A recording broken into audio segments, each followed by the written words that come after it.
تقوی کا معیار کو کپڑوں میں نہیں ہے، گاڑیوں میں نہیں ہے، تقوی کا معیار دل میں ہے، اور اس کی کسوٹی میرے رب کے پاس ہے کہ ہم میں سے زیادہ متقی کون ہے۔ کوئی نمازیں پڑھنے والا، کوئی زیادہ قرآن کی تلاوت کرنے والا، کوئی حدیث سے بیان کرنے والا، وہ اپنے آپ کو زیادہ مت سمجھے کہ میں بڑا نیک ہوں۔ یہ تو رب کا فضل ہے کہ جس نے اپنی رحمتوں سے آپ کو اپنے دین سے جو ہے وہ منسلک کیا ہے۔ اگر اللہ کی رحمت نہ ہوتی تو ہم آج مسجدوں کے اندر بیٹھ کے قال قال رسول اللہ صلی اللہ علیہ وسلم نہ پڑھتے، قرآن کی تلاوت نہ کرتے، نمازوں کے لیے نہ آتے۔ وَلَوْلَا فَضْلُ اللَّهِ عَلَيْكُمْ وَرَحْمَتُهُ مَا زَكَى مِنْكُمْ مِنْ أَحَدٍ أَبَدًا وَلَكِنَّ اللَّهَ يُزَكِّي مَن يَشَاءُ۔ اللہ فرماتے ہیں اگر اللہ کا فضل اور اس کا کرم نہ ہوتا، اس کی رحمت نہ ہوتی، تم کبھی بھی نیک نہیں بن سکتے تھے، لیکن یہ تو رب کا کرم ہے جس نے اپنی رحمت سے تمہیں جو ہے وہ نیک بنا دیا۔ میرا کیا کمال ہے؟ یہ تو رب کا فضل ہے جس نے اپنے قرآن کی خدمت کے لیے، حدیث کی خدمت کے لیے، دین کی خدمت کے لیے کسے قبول کر لیا، ورنہ میرا کوئی کمال نہیں ہے، آپ کا کوئی کمال نہیں ہے۔ اگر آپ کوئی اچھا کام کر رہے ہیں تو اس میں آپ کو اترانے اور تکبر کرنے کی کوئی ضرورت نہیں ہے، اس وجہ سے کہ یہ اللہ کی رحمت ہے جس نے آپ کو اس مقام پہ پہنچایا جہاں آپ موجود ہیں۔ مفتی عثمانی کے بیانات اور شرعی سوالات و جوابات کو لائک، شیئر اور سبسکرائب کرنا نہ بھولیے۔ ان الحمد للہ والصلاة والسلام علی رسول اللہ، اما بعد فاعوذ باللہ من الشیطان الرجیم، بسم اللہ الرحمن الرحیم،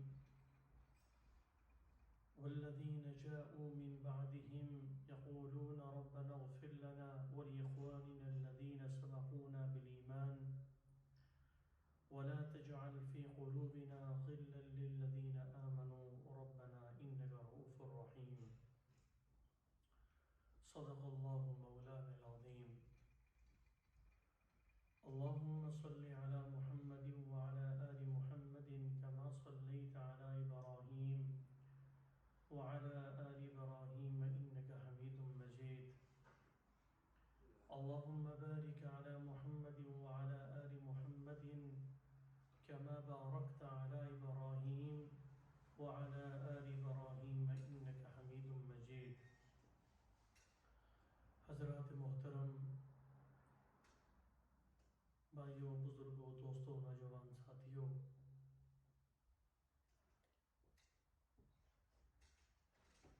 آج کے اس پرفتن دور میں ایک ایسا دور جس میں میں اور آپ صبح شام گزار رہے ہیں، اور ایسا لگتا ہے کہ ایسے دور کے بارے میں آپ صلی اللہ علیہ وسلم کی یہ پیشن گوئی من وعن پوری ہوئی دکھائی دے رہی ہے کہ جس میں آپ علیہ السلام نے فرمایا، آپ اپنے مکان کے چھت پہ چڑھے اور آپ نے فرمایا کہ مجھے اپنی امت پر فتنے آتے ہوئے دکھائی دے رہے ہیں، اور ایک اور وہ وقت آئے گا کہ جو صبح کو مسلمان ہوگا وہ رات کو کافر ہوگا، جو رات کو مسلمان ہوگا وہ صبح کو کافر ہو چکا ہوگا۔ ایسے پرفتن دور میں میں اور آپ گزر رہے ہیں جس میں فتنہ ارتداد، یعنی ایک ایسا فتنہ کہ جس میں اسلام کو چھوڑا جا رہا ہے، ہم گزر رہے ہیں۔ اس کے علاوہ نہ جانے عجیب قسم کے فتنے جو میری اور آپ کی آنکھوں سے اوجھل ہیں، مال کے فتنے، اولاد کے فتنے اور معاشرتی گھریلو فتنے، ان تمام فتنوں میں ایک اور بہت بڑی بیماری جو ہمارے معاشرے میں پائی جا رہی ہے، جس میں بہت سارے لوگ، ہاں وہ دینی طبقے سے تعلق رکھتے ہوں یا دنیاوی طبقے سے تعلق رکھتے ہوں، وہ اس میں شامل ہیں، اور وہ ہے مسلمان کی تحقیر کرنا۔ آج ہم دیکھتے ہیں کہ معاشرے میں دو رائے پائی جاتی ہیں کسی شخص کے بارے میں، کسی موضوع پر دو رائے پائی جاتی ہیں، لیکن اس رائے کے پیچھے جو مسلمان کی اہانت اور اس کی تحقیر ہو رہی ہے اور اس کی عزت کے ساتھ جو کھلواڑ ہو رہا ہے، اس کی عزت کے ساتھ یا اس کی عزت کا جو جنازہ نکالا جا رہا ہے، اس عمل پر بہت بڑا سوالیہ نشان ہے۔ میرے بھائیوں، کسی موضوع پر دو رائے کا ہونا کوئی انہونی بات نہیں ہے۔ اختلاف کسی کا بھی ہو سکتا ہے، ہاں وہ دینی اختلاف ہو یا سیاسی اختلاف ہو، لیکن وہ اختلاف دلیل کی بنا پہ ہونا چاہیے۔ جب دلیل کے بنا پہ اختلاف ہوتا ہے تو وہ دلیل کے دائرے میں رہتا ہے، وہ دلیل کے دائرے سے نکل کر ذاتیات پہ نہیں آتا، اور جس کے ساتھ اختلاف کیا جاتا ہے اس کی ذات پر کیچڑ نہیں اچھالا جاتا۔ لیکن افسوس، صد افسوس، بارہا مرتبہ ہم یہ اپنے معاشرے میں تجرباتی طور پہ دیکھتے ہیں ہر روز کہ لوگ سیاسی اختلاف کو بھی ذاتی بناتے ہیں، لوگ دینی اختلاف کو بھی ذاتی بناتے ہیں۔ کسی موضوع پر اپنے ذہن کے مطابق کوئی شخص نہ ملا تو پھر ہماری کوشش پوری یہ ہوتی ہے کہ اس کی کوئی کمی، کوتاہی، کوئی غلطی، کوئی گناہ ہمارے سامنے آئے، جس بنا پر ہم اس کو چوک و چوراہوں میں ذلیل کرتے پھریں۔ اللہ اکبر۔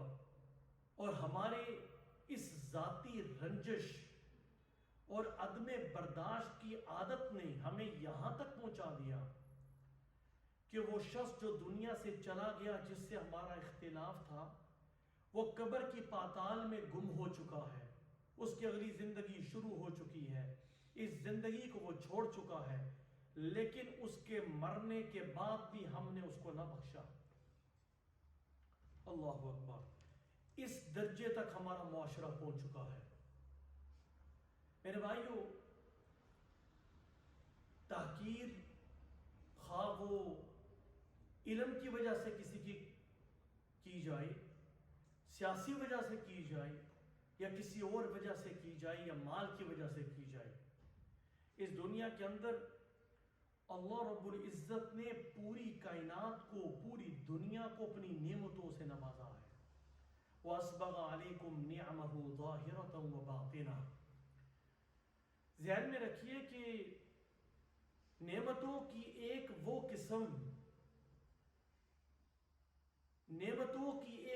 قسم ہے کہ جس میں پوری کائنات اس نعمت کو استعمال کر رہی ہے۔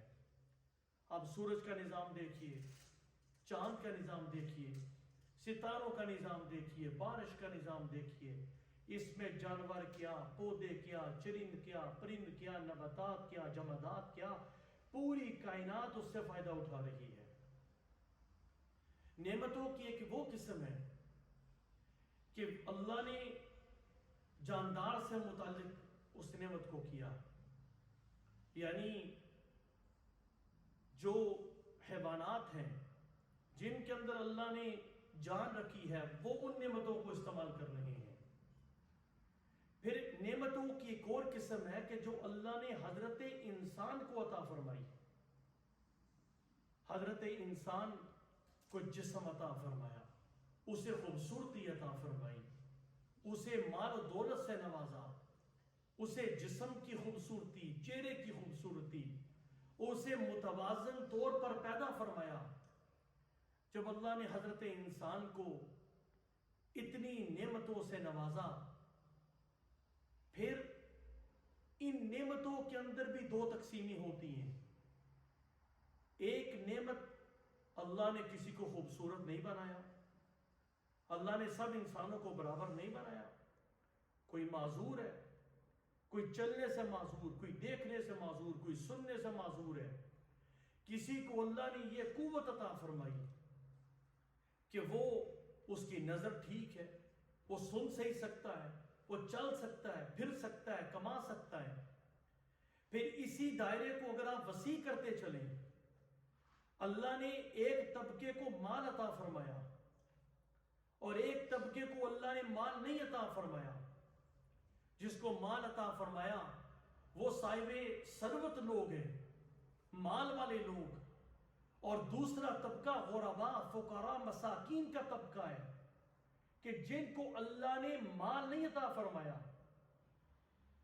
ایک پھر آگے اور چلیے، نعمتوں کی اسی دائرے کو اگر آپ وسیع کرتے چلیں تو دو اور قسمیں نکلتی ہیں۔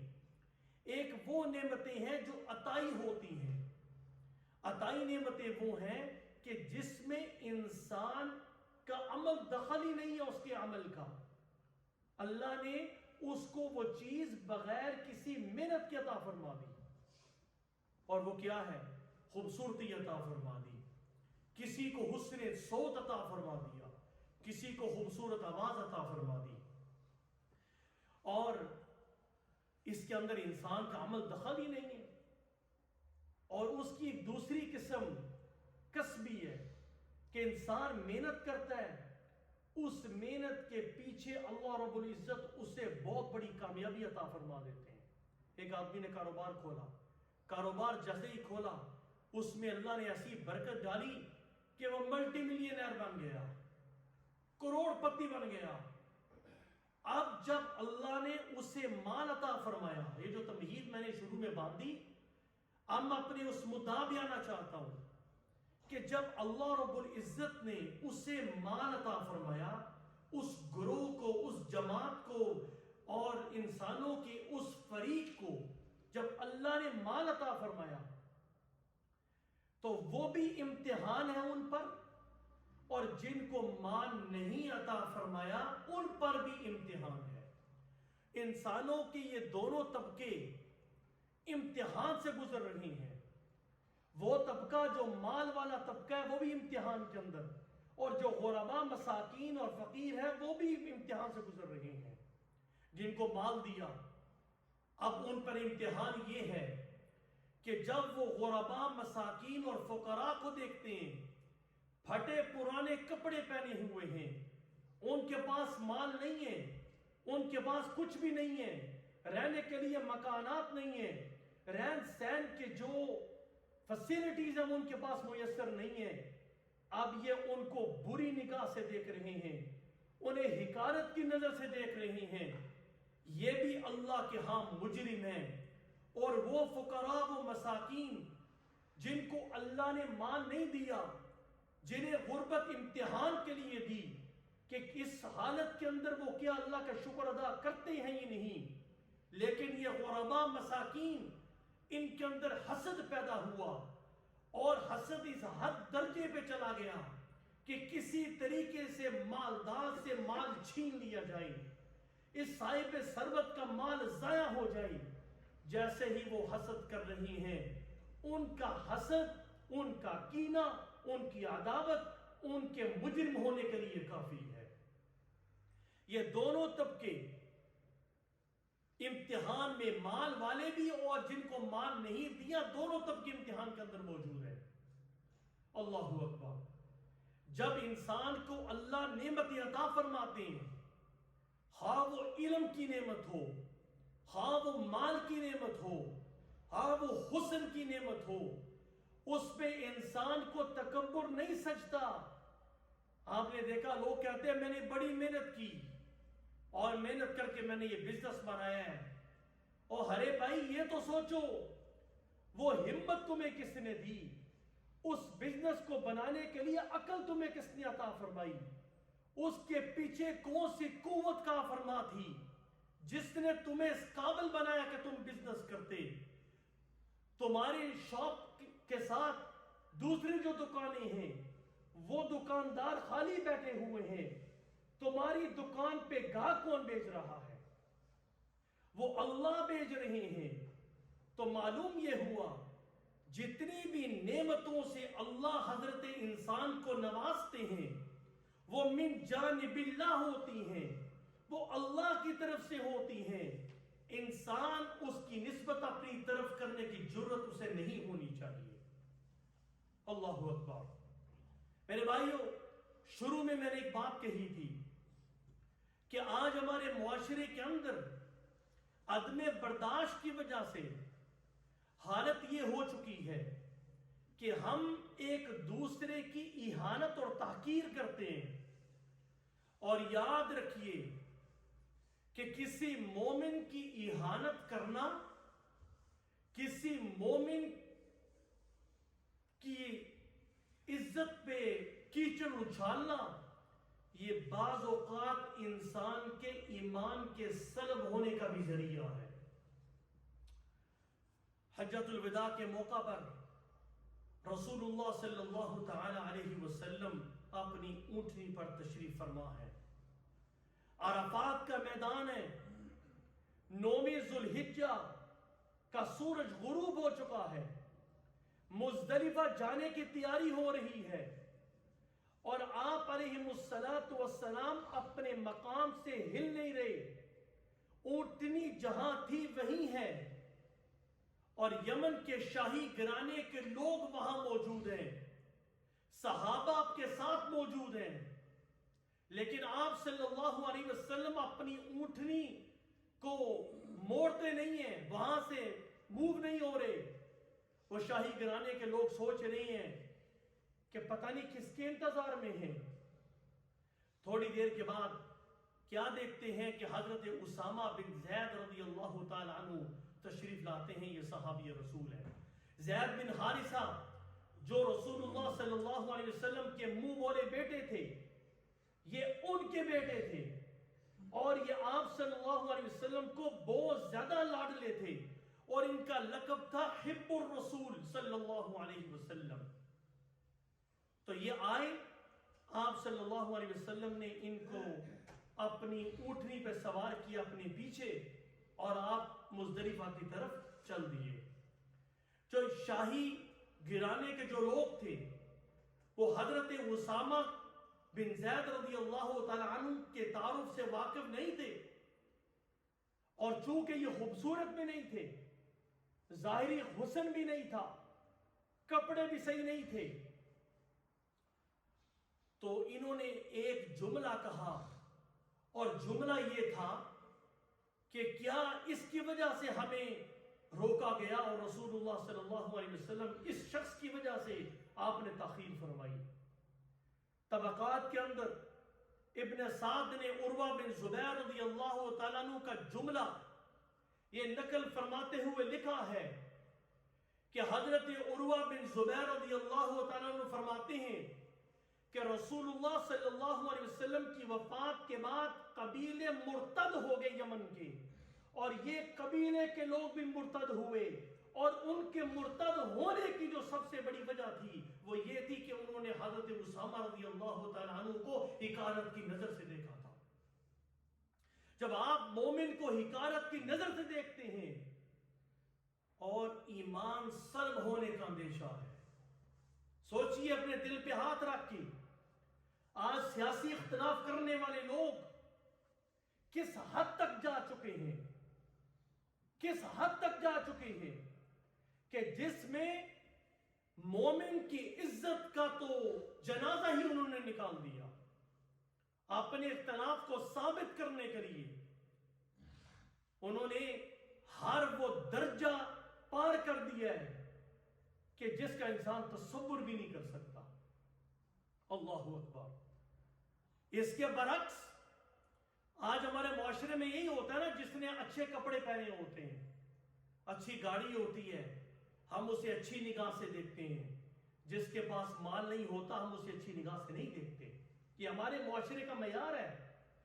لیکن آپ صلی اللہ علیہ وسلم کے دور میں آپ نے اپنے نمونے سے یہ بات باور کروائی کہ مال سے تقوی پیدا نہیں ہوتا, دکانیں بنانے سے اور بینک بیلنسز ہونے سے آپ کا تقوی پیدا نہیں ہوتا, بلکہ تقوی کا معیار یہاں ہے. اور آپ صلی اللہ علیہ وسلم نے اپنے صحابہ کو فرمایا کہ میرے صحابہ, مسلمان کا بھائی ہے, مسلمان کا بھائی ہے, وہ اس کا خیرخواہ ہوتا ہے, وہ اس کے ساتھ ظلم نہیں کرتا اور اس کی کبھی اہانت اور تحقیر نہیں کرتا. اور پھر آخر پہ آپ صلی اللہ علیہ وسلم نے فرمایا کہ تقوی یہاں ہے. 3 مرتبہ آپ نے اشارہ کر کے فرمایا کہ تقوی یہاں ہے دل میں. ان اکرمکم عند اللہ اتقاکم فلا تزکوا انفسکم هو اعلم بمن اتقى. اپنے آپ کو نیک مت سمجھو, اپنے آپ کو پاکیزہ مت سمجھو, اس لیے کہ یہ تو رب کے علم کے اندر ہے کہ تم میں سے زیادہ تقوی والا کون ہے. تقوی کا معیار کو کپڑوں میں نہیں ہے, گاڑیوں میں نہیں ہے. تقوی کا معیار دل میں ہے, اور اس کی کسوٹی میرے رب کے پاس ہے کہ ہم میں سے زیادہ متقی کون ہے.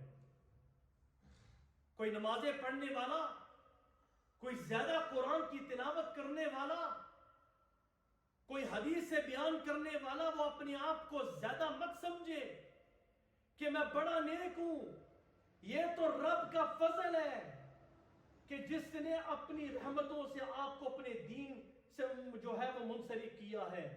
اگر اللہ کی رحمت نہ ہوتی تو ہم آج مسجدوں کے اندر بیٹھ کے قال قال رسول اللہ صلی اللہ علیہ وسلم نہ پڑھتے, قرآن کی تلاوت نہ کرتے, نمازوں کے لیے نہ آتے.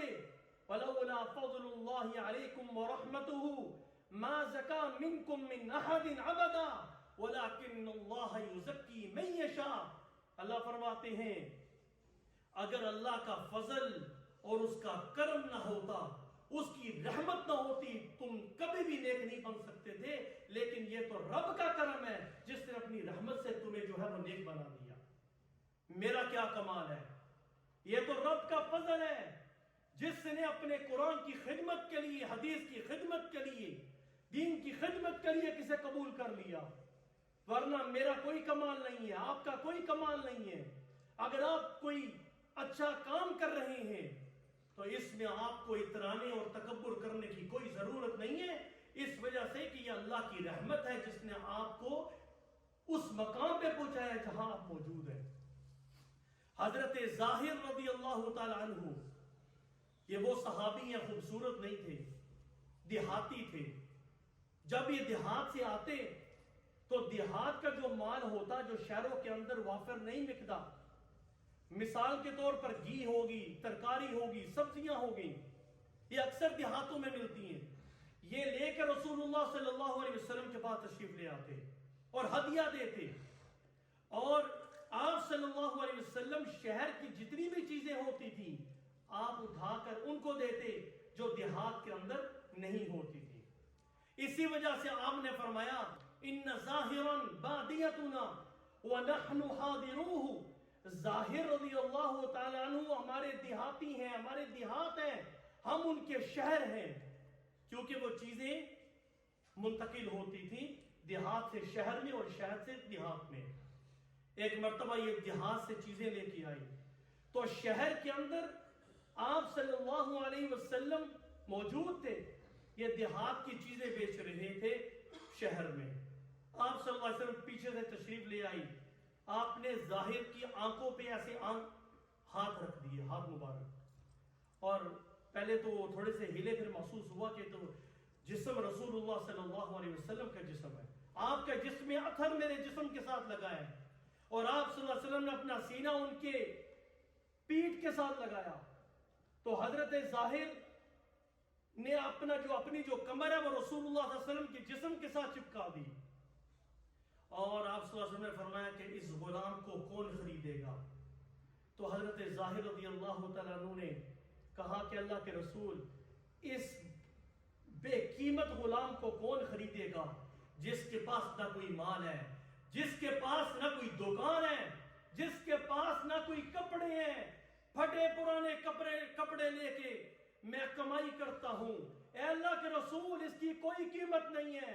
آپ صلی اللہ علیہ وسلم نے فرمایا ظاہر یہ مت سوچو، رب کعبہ کی قسم ہے، اللہ کی نگاہ کے اندر تم بہت زیادہ قیمتی ہو، بہت زیادہ قیمتی ہو. اللہ اکبر. ایک صحابی تھے حضرت عبداللہ جن کا لقب تھا الحمار. تو جب شراب حرام ہوئی تو ظاہر ہے کہ جو لوگ شراب حرام ہونے سے پہلے جب پیتے تھے تو اس کو ایک دم چھوڑنا ذرا مشکل ہو سکتا ہے، انسان کو عادت ہوتی. تو یہ صحابی رسول 2-3 مرتبہ انہوں نے حرام ہونے کے بعد شراب کا ارتکاب کیا. انسان ہے، غلطی ہو سکتی ہے، صحابہ محفوظ ہیں گناہوں سے، لیکن غلطی تو ہو سکتی ہے، وہ بھی انسان تھے. ان پہ شراب کی حد جاری کی گئی 2-3 مرتبہ. جب آخری مرتبہ رسول اللہ صلی اللہ علیہ وسلم کی موجودگی میں ان پہ حد لگی تو ایک صحابی نے کہا کہ ان پر لعنت ہو.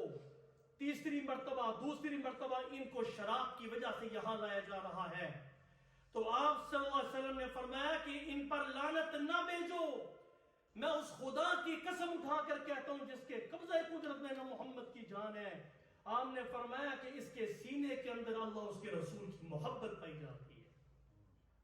حضرت ابو دردہ رضی اللہ تعالیٰ عنہ کا یہ مقولہ کبھی نہ بھولیے، جب تم کسی گناہگار کو دیکھو، جب تم کسی کو گناہ کرتے ہوئے دیکھو تو اس کو حقارت کی نظر سے نہ دیکھو، بلکہ دل میں یہ سوچو کہ میں مجرم ہوں، میں نے اس نوجوان کو، میں نے اس بچی کو اس گناہ سے بچانے کے لیے کیا کوشش کی ہے. اگر میں نے کوششیں نہیں کی، آج مجھے یہ حق نہیں ہے کہ میں اسے حقارت کی نظر سے دیکھوں. حضرت عیسیٰ علیہ السلام اپنے حواریوں کے ساتھ چل رہے تھے. آپ آگے تھے، آپ کے پیچھے آپ کے حواری تھے. ان میں ایک بہت نیک شخص تھا جس کے سر پہ سائبان تھا. سورج کی کرنیں اسے چھو نہیں سکتی تھی، سورج کی حرارت اسے تنگ نہیں کر سکتی تھی. لیکن ہوا یہ کہ اس حواری نیک شخص کے پیچھے گنہگار آدمی تھا، وہ بھی چل رہا تھا. جیسے ہی اس کا جسم گنہگار کا اس حواری نیک شخص کے ساتھ ایسے لگا تو اس نیک شخص نے اس گنہگار کو کونی مار کے ایسے پیچھے کیا حقارت سے. اسی وقت وحی نازل ہو گئی اور کہا کہ اس شخص کو بتا دیجئے، اس نیک شخص کو بتا دے کہ تو نے اس گنہگار کو حقارت کی نظر سے پیچھے کیا ہے. اس جرم کی پاداش میں تیری ساری نیکیوں کو سلب کر لیا گیا اور اس گنہگار کے کھاتے میں ڈال دیا گیا. اس کے سارے گناہ تیرے کھاتے میں ڈال دیے گئے اور آج کے بعد تو اپنی نیک عملوں کو دوبارہ شروع. ہم کون ہوتے ہیں کسی کو بری نگاہ سے دیکھنے والے؟ یہاں میں پوری ایک جو تمہید میں نے باندھی، اس کی ایک بہت بڑی وجہ تھی اور ایک میسج تھا. جب ہم اور شریعت، جب اللہ اس کے رسول ہمیں گناہ پر انگشت نمائی کرنے سے روک رہے ہیں اور ہمیں اس بات سے روک رہے ہیں کہ ہم گناہگار کو حقارتی نظر سے نہ دیکھیں، تو آج جو آدمی اللہ اس کے رسول کے حکموں پہ عمل کرتا ہے اس کو حقارت کی نظر سے دیکھنا کتنا بڑا جرم ہوگا. اور یہ بھی حدیث سن لیجئے کہ آپ صلی اللہ علیہ وسلم نے فرمایا کہ جس شخص نے اپنے بھائی میں کوئی عیب ڈھونڈا اور اسے تانا دیا اس سے وہ توبہ کر چکا تھا. اسے یوں تانا دیا کہ تو نے فلاں گناہ کیا تھا, تو نے فلاں وقت میں شراب پی تھی, تو نے زنا کیا تھا, تو نے چوری کی تھی. اب وہ اللہ کے دربار میں توبہ کر چکا ہے. آپ صلی اللہ علیہ وسلم نے فرمایا کہ جو آدمی تانا دینے والا ہے وہ اس وقت تک مرے گا نہیں جب تک وہ اس برائی کے اندر خود مبتلا نہیں ہوگا. یہ کون کہہ رہے ہیں؟ آپ صلی اللہ علیہ وسلم, جن کی بات کبھی جھوٹی ہو ہی نہیں سکتی. آج ہم معاشرے میں دیکھیں کہ کتنے ایسے لوگ ہیں کہ جب وہ نمازیں شروع کرتے ہیں اپنی زندگی کو بھول جاتے ہیں کہ میں پیچھا کیا کرتا رہا. 2 نمازیں پڑھی, اب شیطان نے اسے یہ ورغلانا شروع کیا, تو تہجد پڑھ رہا ہے, تو بھائی تسبیح لے کے بیٹھا ہوا ہے, تو 5 وقت کی نماز پڑھ رہا ہے, وہ دیکھو فلان نوجوان کیا کر رہا ہے, وہ دیکھو وہ کتنا گناہگار ہے, وہ کتنا گناہگار. اب وہ ساری نیکیاں جو خود کر رہا ہے وہ ساری نیکیاں اس نوجوان کے کھاتے میں ڈال رہا ہے. اور آخری ایک چھوٹی سی حدیث بیان کر کے اپنی بات کو ختم کرتا ہوں. لوگوں, آپ صلی اللہ علیہ وسلم مسجد نبوی کے اندر تشریف فرما تھے. صحابہ کا ایک مجمع تھا. آپ نے فرمایا میرے صحابی, اے میرے صحابہ, تھوڑی دیر میں جنتی اندر آنے والا ہے. سارے صحابہ اپنی نظروں کو اٹھا کے دیکھنے لگے. دیکھا تو ایک صحابی تھے جن کے بائیں ہاتھ میں جوتا اور داڑھی سے جو وضو کے قطرات سے وہ ٹپک رہے تھے. مجمع میں شامل ہو گئے, انہیں یہ بھی نہیں پتا چلا کہ اللہ کے رسول صلی اللہ علیہ وسلم نے مجھے جنتی قرار دیا ہے. دوسری مرتبہ مجمع لگا, آپ نے فرمایا صحابہ اس دروازے سے جنتی آنے والا ہے. صحابہ پھر دیکھنے لگے کہ آج کون سا جنتی ہے. وہی شخص اندر داخل ہوتے ہیں, وہی کیفیت. تیسرے دن وہی کیفیت. آپ صلی اللہ علیہ وسلم نے فرمایا کہ اس دروازے سے ایک جنتی اندر داخل ہونے لگے ہیں. وہی صحابی, وہی کیفیت. حضرت عمر بن عاص رضی اللہ تعالیٰ عنہ کہتے ہیں کہ میرے دل میں خواہش پیدا ہوئی کہ میں شخص کے عمل کو دیکھوں کہ جس کو اللہ کے رسول صلی اللہ علیہ وسلم نے دنیا کے اندر جنتی قرار دیا, میں اس کا عمل تو دیکھ آؤں. تو کہتے ہیں میں ان کے پاس گیا اور کہا کہ گھر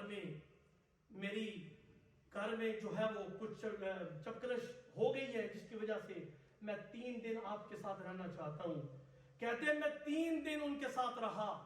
رات کو تہجد پڑھنا ہر مسلمان کا معمول تھا. امام الانبیاء علیہ السلام کے دور میں وہ آنکھ کھلتی اللہ کا ذکر کرتے پھر سو جاتے, تہجد پڑھتے, عام نمازیں جو پڑھتے ہیں وہ پڑھتے اور جو معاملات کرتے تھے. مجھے کوئی ایسی چیز نظر نہیں آئی کہ جو دوسرے مسلمانوں کے اندر ہو کہ جس کی بنا پہ میں کہوں کہ اللہ کے رسول صلی اللہ علیہ وسلم نے انہیں دنیا کے اندر جنتی قرار دیا ہے. تیسرے دن میں نے ہاتھ جوڑ کے کہا کہ میں نے ایک ہیلا کیا تھا. میرے گھر میں کوئی چپکرش نہیں تھی, لیکن میں نے یہ خوشخبری سنی تھی اللہ کے رسول صلی اللہ علیہ وسلم کے لسان مبارک سے. مجھے بتائیے کہ آپ کے اندر کون سا عمل ہے. انہوں نے کہا مجھے تو خود پتہ نہیں ہے میرے اندر کون سا عمل ہے. کہتے میں مایوس ہو کے جب لوٹنے لگا, انہوں نے مجھے واپس بلایا اور کہا کہ مجھے یاد آیا, مجھے ایسا لگتا ہے کہ میرے اندر یہ عمل ہے جس کی وجہ سے اللہ کے رسول صلی اللہ علیہ وسلم نے مجھے دنیا کے اندر جنتی قرار دیا, اور وہ یہ عمل ہے کہ میں نے اپنے سینے کو دوسرے مسلمان کے دشمنی, عداوت, کینہ سے اور حسد سے پاک کر دیا ہے. اگر آپ بھی جنتی بننا چاہتے ہیں, میں بھی اگر جنتی بننا چاہتا ہوں, تو ہمارے لیے ضروری یہ ہے کہ اختلافات ہونے کے باوجود بھی ہم اپنے سینوں کو دوسرے مسلمانوں کے حسد سے, عداوت سے ہم دور کر دیں. اور خطبے کے اندر جو میں نے آیت پڑھی تھی وہ یہی تھی کہ مومنین جب دعا کرتے ہیں, اللہ مومنین سے یہ دعا کروا رہے ہیں, وَالَّذِينَ جَاءُوا مِن بَعْدِهِمْ يَقُولُونَ رَبَّنَا اغْفِرْ لَنَا. انصار اور مہاجرین کے بعد جو ایمان والے ہیں وہ کہتے ہیں کہ اے اللہ ہماری بخشش فرما, اور ہم سے پہلے جتنے مومنین دنیا سے جا چکے ہیں وہ ان کی بخشش فرما. الذین سبقونا بالایمان ولا تجعل فی قلوبنا غلا للذین آمنوا. اے اللہ ایمان والوں کے بارے میں ہمارے سینے میں جتنی بھی گندگی ہے، جتنا بھی حسد ہے، جتنا بھی کینہ ہے، اے اللہ سب اسے دور فرما دے۔ دعا کیجئے کہ اے اللہ ہمارے سینوں کو مسلمانوں کے حسد سے، کینہ سے، عداوت سے، دشمنی سے پاک فرما۔ وآخر دعوانا الحمدللہ رب العالمین۔